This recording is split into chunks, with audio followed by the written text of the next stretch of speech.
How do I get closer to my family when they are so occupied with social media, with their devices? Someone is on the phone, someone is on the iPad. Wallahi, this is a big problem. And by the way, we are all suffering from it. I'm suffering from it in my home, and my kids are suffering from it because I'm always on the laptop or the iPad or whatever devices I'm working on, answering questions or preparing for this or researching something. It's always there. However, there has to be time that we spend together. So we spend time on meals. We spend time after meals. So if we have dinner together, I would feel okay to give like half an hour of my day or maybe a little bit more and sit with the kids, with the wife, talk and give them advice, remind them of this or that. Not to tell them do this or do that like Simon says. No, it's just a quality time. So we discuss things that would hopefully benefit them. Yeah, this happens. But unfortunately, when there is no control and there is this tendency that everyone is happy with what he's doing.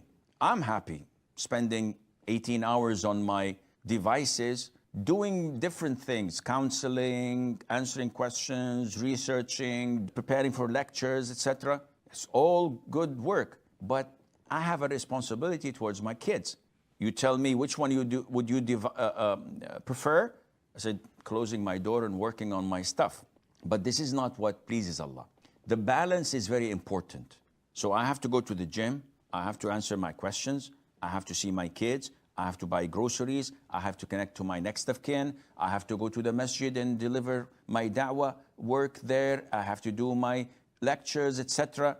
I have to balance my time in order to be the happiest man on earth. And this is not a choice. This is a must. You have to do this in order to have the balance in your life. So you, my friend, should learn how to have the key for each one of your family members, because each one has a different key. Now, if you have in mind only to preach and teach and say what's halal, what's haram as the moral police, nobody's gonna listen to you.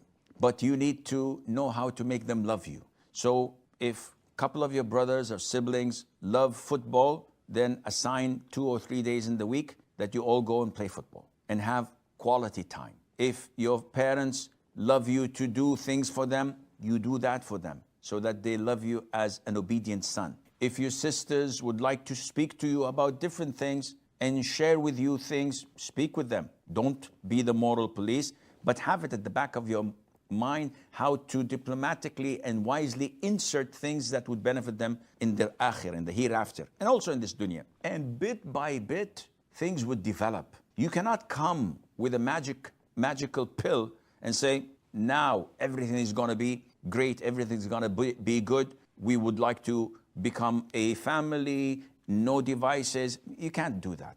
There has to be a lot to be done before you reach this level, and Allah Azza wa Jal makes it easy for all of us.